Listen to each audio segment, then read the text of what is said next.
जिसमें ईरान के चबहार और पाकिस्तान के गवादर को कनेक्ट करके सिस्टर पोर्ट बनाने की सिफारिश की गई है। तो फिर भारत मध्य एशिया के साथ में कभी व्यापार नहीं कर पाएगा।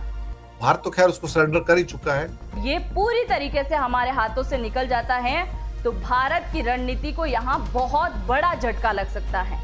पाकिस्तान चाहता है कि इन दोनों पोर्ट्स को सिस्टर पोर्ट्स के रूप में अगर आप डिक्लेयर कर देते हैं तो इससे दोनों कंट्री के इकोनॉमिक डेवलपमेंट के लिए काफी अच्छा हो जाएगा। कि ईरान के चाबहार में पाकिस्तान घुसने की कोशिश कर रहा है और यहाँ पर एक नए प्रकार की प्लानिंग तैयार कर रहा है। भारत ने जैसे कदम पीछे हटाए पाकिस्तान को यहाँ पर फायदा मिल गया। यहाँ पर अगर ऐसा कुछ हो जाता है तो हमारे लिए इससे बड़ा शायद और कोई झटका तो हो नहीं सकता। ईरान का चाबहार बंदरगाह और पाकिस्तान का ग्वादर बंदरगाह, इन दोनों को हम कनेक्ट करेंगे और इसका नाम देंगे हम सिस्टर पोर्ट। अगर आज पाकिस्तान ईरान के साथ में हाथ मिला लेता है, ईरान एग्री कर जाता है तो हमें बहुत बड़ा नुकसान होने वाला है। चबहार पोर्ट का जाना एक किस्म से हमारे लिए तो एक ऐसा सेटबैक होगा कि जिसको हमने नर्चर किया पिछले 20-25 सालों में, इतने पैसे लगाए, हजारों करोड़ रुपए लगाए, आज सब वो पानी में डूब गए। चाबहार पोर्ट हमेशा के लिए हमारे हाथों से निकल जाएगा और ये पोर्ट हाथ से नहीं निकल रहा है। हमने जो यहाँ करोड़ों रुपए फूंक दिए हैं वो पैसे भी पानी में जाएंगे। आरजीसी तो अंदर से ऐसा लगता है कि इंडिया से सुलगा बैठा है, क्योंकि ये भारत से अलग हुए उसके बाद इन्होंने केवल भारत को तनाव देने का काम किया। और आज भी चबहार पोर्ट जो है अब चूंकि इंडिया के कब्जे में नहीं है, इंडिया ने तो सरेंडर कर ही दिया था उसको, जो डेट थी, और उसको हैंडओवर कर दिया था ईरान की अथॉरिटीज को।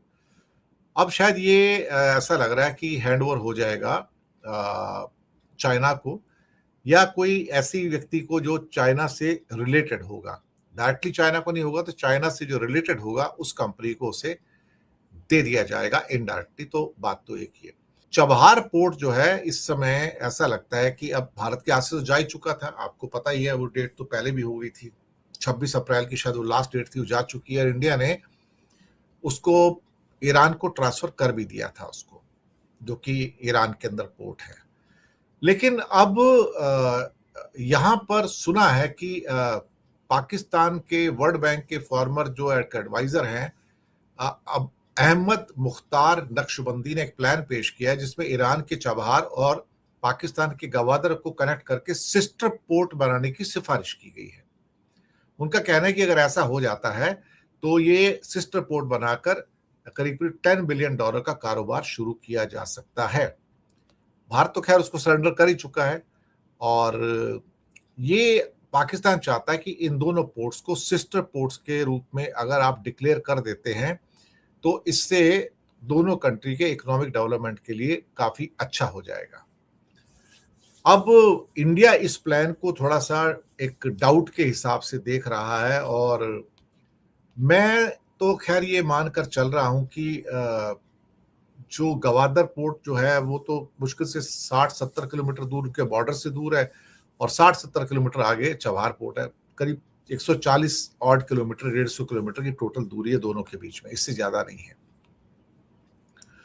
अब सवाल ही पैदा होता है कि ये जो चबहार पोर्ट के जो टर्मिनल्स हैं ये किसी एक चाइनीज रिलेटेड पर्सन को शायद ट्रांसफर किए जाएंगे इस टाइम। जी हाँ, चाइनीज रिलेटेड पर्सन, क्योंकि ऑफिशियली चाइना को ये नहीं जाएगा, लेकिन जिस व्यक्ति को या जिस कंपनी को हैंडओवर किया जाएगा वो चाइना सपोर्टेड कंपनी होगी और इनडायरेक्टली भले उसका नाम वहां पे हो सकता है ईरानी नेम हो, लेकिन वो एक किस्म से चाइना की प्रॉक्सी के तौर पर वहां पर वो काम करेगी, क्योंकि चाइना ही उसकी फंडिंग भी करेगा और चाइना ही सब कुछ उसका मैनेजमेंट भी करेगा।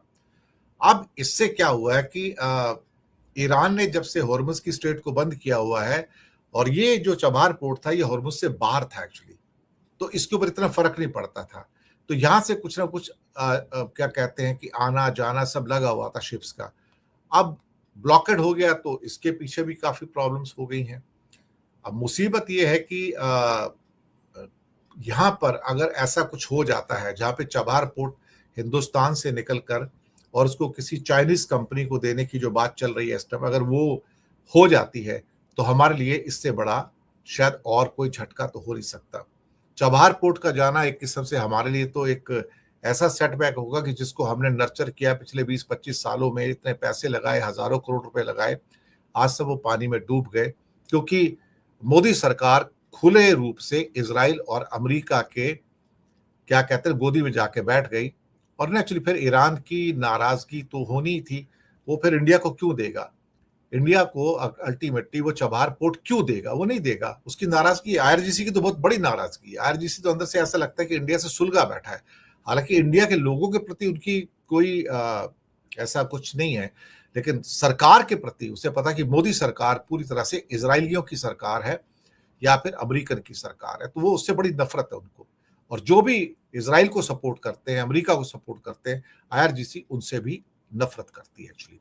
इसलिए ये सरकार के साथ भी आईआरजीसी की नफरत बहुत हद तक बहुत ज्यादा है, जिसके मुखिया मुज्तबा कमरी। एक बार फिर से चीन और पाकिस्तान मिलकर भारत को नए रणनीतिक पॉइंट पर घेरने की तैयारी कर रहे हैं। आप सभी जानते हैं कि चाबहार पोर्ट जो वर्तमान में ईरान के अंदर मौजूद है, इसी बंदरगाह को भारत ने 200 करोड़ से भी ज्यादा पैसा लगाकर पूरी तरीके से तैयार किया है। और अब इसी बंदरगाह पर पूरी तरीके से नजर गड़ाए बैठा है चाइना और नजर गड़ाए बैठा है पाकिस्तान, जो अभी हाल ही में ईरान के साथ में एक समझौता करने के लिए तैयार हो गया है। और अगर ईरान यहां हामी भरता है तो फिर भारत मध्य एशिया के साथ में कभी व्यापार नहीं कर पाएगा। आखिरकार ऐसा कौन सा प्रोजेक्ट लेकर गया है चाइना, क्योंकि ईरान का महत्व आप जरा समझिए। ईरान के पास में जो पोर्ट है यानी जो बंदरगाह है, वो एक बंदरगाह नहीं है, एक स्ट्रेटेजिक पॉइंट है। और इसकी वजह से भारत कई सारे देशों में व्यापार करता आया है। और अगर ये पूरी तरीके से हमारे हाथों से निकल जाता है तो भारत की रणनीति को यहाँ बहुत बड़ा झटका लग सकता है। भारत को क्या क्या नुकसान हो सकता है और ये नुकसान किसकी वजह से हो रहा है और क्या ईरान यहाँ हामी भरने वाला है।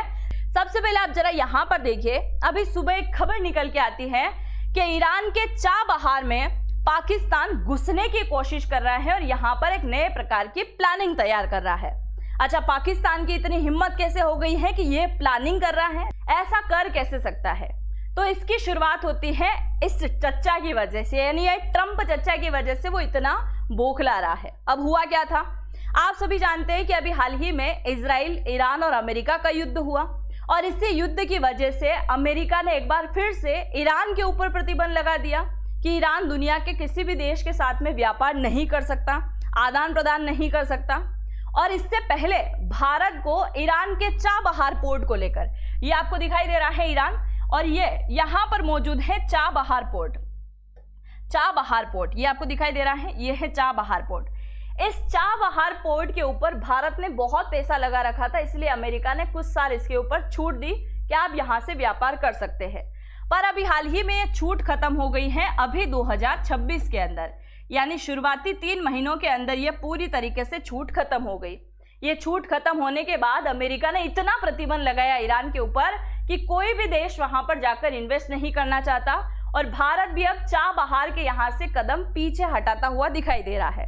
अब ऐसा क्यों लग रहा है कि भारत कदम पीछे हटा रहा है? क्योंकि भारत हर साल जो बजट प्रस्तुत करता है उसमें चाबहार पोर्ट के लिए भी एक फंड रिलीज करता है और इसके लिए 400 करोड़ की एक राशि आवंटित की गई थी, जिसमें भारत ने 201 करोड़ रुपए यहाँ पर लगा दिए हैं। पर अभी भी 200 करोड़ रुपए यहाँ पर लगाना बाकी है। अब जैसे अमेरिका ने प्रतिबंध लगाया तो भारत वहां पर कुछ भी नहीं कर रहा है। भारत ने जैसे कदम पीछे हटाए, पाकिस्तान को यहाँ पर फायदा मिल गया और पाकिस्तान अभी हाल ही में किसके पास जाता है? ये जाता है ईरान के पास में और ईरान के पास जाकर एक प्रस्ताव रखता है कि हम एक नए प्रकार का प्रोजेक्ट शुरू करेंगे, जिस प्रोजेक्ट के तहत क्या होगा, ईरान का चाबहार बंदरगाह और पाकिस्तान का ग्वादर बंदरगाह, इन दोनों को हम कनेक्ट करेंगे और इसका नाम देंगे हम सिस्टर पोर्ट। क्या नाम देंगे? सिस्टर पोर्ट इसका नाम देंगे, जो कि महज 170 किलोमीटर की दूरी पर है। यानी पाकिस्तान से ईरान का बंदरगाह केवल 170 किलोमीटर की दूरी पर है और पाकिस्तान बोल रहा है कि इससे आपको भी फायदा होगा, क्योंकि आपके यहाँ कोई व्यापार करने के लिए रेडी नहीं है, आपके पास कोई पैसा नहीं आ रहा है। अगर आप पाकिस्तान के साथ में कनेक्ट हो जाओगे तो चाइना भी बहुत अच्छे से व्यापार करेगा और दुनिया के कई सारे देशों को हम आपके साथ में कनेक्ट कर देंगे। अब इस प्रस्ताव का जो है पैसा भी उसने बताया है कि 10 अरब डॉलर का यहाँ पर खर्चा आएगा और वो खर्चा भी पाकिस्तान उठाने के लिए रेडी है। ये पाकिस्तान नहीं बोल रहा है, ये बोल कौन रहा है? ये। अब चाबहार पोर्ट ईरान ने डेवलप नहीं किया, चाबहार पोर्ट को पूरी तरीके से डेवलप किया है भारत ने। अब आप जरा भारत के पक्ष को सुनिए और फिर हम वापस चाइना की तरफ आएंगे। ये आपको दिखाई दे रहा है हमारा देश, और हमारे देश को कभी भी व्यापार करने के लिए पाकिस्तान के सामने हाथ नहीं जोड़ना पड़े, इसलिए भारत ने इस पाकिस्तान को बाईपास करते हुए सीधा ईरान के अंदर इन्वेस्टमेंट कर दिया कि ईरान के चाबहार पोर्ट को हम बहुत अच्छे से डेवलप करते हैं। कोई भारत ने नया नया डेवलपमेंट नहीं किया है, ये 2003 से लेकर 2024 आ चुका है, तब तक भारत यहाँ पर डेवलपमेंट कर रहा है। कंटेनर टर्मिनल यहाँ पर बनाए हैं, कार्गो शिप यानी कार्गो टर्मिनल्स बनाए हैं, क्रेन हैंडल्स बनाए हैं, अनाप शनाप जितना यहाँ पर डेवलपमेंट करना चाहिए था उससे भी ज़्यादा। ये आपको दिखाई दे रहा है, ये रहा चाबहार पोर्ट, जिसको बहुत अच्छे से डेवलप किया है किसने? भारत ने यहाँ पर डेवलप किया है। पहला, पाकिस्तान के सामने हाथ नहीं जोड़ना पड़े पाकिस्तान को बाईपास करने के लिए। दूसरा, भारत को व्यापार करना था मिडिल ईस्ट देशों के साथ में, और मिडिल ईस्ट के साथ में व्यापार करने के लिए यानी मिडिल ईस्ट के देशों का कोई भी माल वगैरह आ रहा है तो वो यहाँ से होते हुए यहाँ आ सकता है। दूसरा, भारत मध्य एशिया तक अपने सामान को पहुंचाना चाहता था, अगर हम सीपीईसी से होकर जाते तो भी माल पहुंच जाता, पर पाकिस्तान हामी नहीं भरता और हम भी नहीं जाते, इसलिए भारत चाबहार आया तो ईरान में माल होते हुए अफगानिस्तान में, और अफगानिस्तान से माल होते हुए रशिया में, और रशिया से होते हुए फिर आगे यूरोप देशों तक माल पहुंचाता है भारत। यानी मध्य एशिया में अगर हमारा माल जा रहा है, वहां से माल यहाँ तक आ रहा है, तो उसके लिए सबसे बड़ा प्लस पॉइंट हमारे पास क्या है? केवल और केवल चाबहार बंदरगाह। अगर आज पाकिस्तान ईरान के साथ में हाथ मिला लेता है, ईरान एग्री कर जाता है, तो हमें बहुत बड़ा नुकसान होने वाला है। पहला नुकसान, चाबहार पोर्ट हमेशा के लिए हमारे हाथों से निकल जाएगा, और ये पोर्ट हाथ से नहीं निकल रहा है, हमने जो यहाँ करोड़ों रुपए फूंक दिए हैं वो पैसे भी पानी में जाएंगे। मध्य एशिया के साथ में भारत व्यापार नहीं कर पाएगा, क्योंकि एकमात्र रास्ता है, अगर ये गया तो हो गया सत्यानाश। दूसरी बात आती है, भारतीय सीमा पर चाइना आकर बैठ जाएगा। अब भारतीय सीमा पर चाइना कैसे आकर बैठेगा? आप सभी जानते हैं सीपीईसी प्रोजेक्ट क्यों लेके आया पाकिस्तान? इतना ज्यादा प्यारा था क्या चाइना के लिए? नहीं। सीपीईसी प्रोजेक्ट लाने के पीछे की पहली वजह यह है कि चाइना को आना था हिंद महासागर के अंदर। तो आप जरा देखिए, इसको कुल मिलाकर अपनी सेनाओं को यहाँ पर लाकर बिठाना है, तो पाकिस्तान के साथ साथ ये ईरान भी इसको चाहिए, इसलिए चाइना यहाँ पर चाल चल रहा है, और ऐसी चाल में भारत के दरवाजे पर आकर चाइना की सेना आकर बैठ जाएगी। पहली बात। तीसरे नंबर पे हम बात करते हैं कि चीन अरब सागर के अंदर जो अल्टरनेट ढूंढ रहा था, वो अल्टरनेट इसको यहाँ पर मिल जाएगा। चौथी सबसे बड़ी बात, अभी हाल ही में आप सभी को याद होगा कि पीएम मोदी ने यूएई के अंदर विजिट करी थी, और यूएई वालों ने ये एग्री कर लिया था कि ठीक है, एक पाइपलाइन हम बिछाएंगे। ये ओमान है, इससे आगे यूएई है ना। यूएई से एक पाइपलाइन निकलेगी जो सीधा भारत के साथ में कनेक्ट करेगी, जिसमें गैस और ऑयल, अलग अलग पाइपलाइनें बिछाई जाएगी, जो गैस और ऑयल सीधा भारत के पास में पहुंचेगा। यानी आज हॉर्मुज स्ट्रेट बंद हो गया है, फ्यूचर में भी होगा, तो भारत को कोई दिक्कत नहीं होगी, और ये काम आने वाले 2030 तक या 35 तक कंप्लीट करने की बात कही गई है। किसकी तरफ से? यूएई की तरफ से। तो ये वाला जो रास्ता यहाँ से निकल रहा है, इसके ऊपर भी सबसे बढ़िया पकड़ कौन बना लेगा? पाकिस्तान। और चाइना जब यहाँ पर होगा तो ये भी पकड़ बनाएगा, यानी ये काम यहाँ पर कंप्लीट नहीं होने देगा। ये भी भारत के लिए एक बहुत बड़ा माइनस पॉइंट है। अब आप देखो, कई सालों से चाइना लगातार भारत को घेरने की कोशिश कर रहा है, और वो काफी हद तक कामयाब होता हुआ दिखाई दिया। बस आखिरी छोर बचा हुआ था, और अगर यहाँ ईरान हामी भर लेता है तो ये आखिरी छोर भी कंप्लीट हो जाएगा। कैसे कंप्लीट होगा? ये आप देखो, चाइना पहले आया म्यांमार के अंदर, है ना। जैसे सीपीईसी है वैसे म्यांमार चाइना इकोनॉमिक कॉरिडोर बना हुआ है, ठीक है भाई। तो ये यहाँ तक आया। चाइना के अंदर, माफ कीजिएगा, म्यांमार के अंदर एक पोर्ट है जिसका नाम है क्योपक्यूप पोर्ट, यहाँ पर इसने डेवलपमेंट किया। इससे आगे बढ़ के बंगाल की खाड़ी में होते हुए श्रीलंका गया, हम्बन टोटा द्वीप यहाँ पर है जिसको इसने डेवलप कर लिया, यानी बंदरगाह पर पकड़ बना रहा है। आगे देखो, इसके बाद ये गया मालदीव के अंदर मोइजू को अपने हाथों में लिया, यहाँ पे भी पोर्ट डेवलप कर रहा है। इससे आगे अफ्रीकी देशों में गया, जिबूती पोर्ट बनाया इसने। फिर वापस घूम के इस तरफ आया तो पाकिस्तान में ग्वादर बनाया, और अब जाके ईरान के अंदर भी चाबहार पोर्ट पर इसकी नजर है। और अगर ये चाबहार पोर्ट इसके हाथों में जाता है तो पूरे मिडिल ईस्ट का जो भी ऊर्जा प्रोजेक्ट है वो पूरी तरीके से आने वाले टाइम में किसके हाथों में चला जाएगा? चाइना के हाथों में चला जाएगा। ईरान बहुत अच्छा इसका सहयोगी है। ईरान वालों को क्या है? ईरान वालों को पैसा इन्वेस्ट करने वाला चाहिए। भारत ने इन्वेस्ट किया, भारत अच्छा बन गया, चाइना इन्वेस्टमेंट करेगा, चाइना अच्छा बन जाएगा, और कभी कल से अमेरिका इन्वेस्टमेंट करेगा तो अमेरिका बन जाएगा। चाइना को चाहिए कोई पैसा यहाँ पर लगाए, माफ कीजिएगा, ईरान को चाहिए कोई पैसा यहाँ पर लगाए। बाकी अगर चाइना यहाँ पर आकर बैठ गया तो हमारी नौसेना पर पूरी नजर रखने वाला है, और एक नए प्रकार का तनाव यहाँ पर शुरू हो सकता है केवल इस व्यक्ति की वजह से, क्योंकि ये भारत से अलग हुए। उसके बाद इन्होंने केवल भारत को तनाव देने का काम किया, और आज भी ऐसा तनाव चल रहा है कि ये शी जिनपिंग लगातार भारत को काउंटर करने की कोशिश कर रहा है। तो सब इस पाकिस्तान की वजह से हो रहा है, और हमारे पीओके की वजह से हो रहा है। अगर पीओके हमारे हाथ में होता, आज अफगानिस्तान के साथ में वखान कॉरिडोर को लेकर सीधी सीमा साझा होती, और आज अगर ये पीओके हमारे हाथ होता तो ना सीपीईसी प्रोजेक्ट इसका कंप्लीट हो पाता।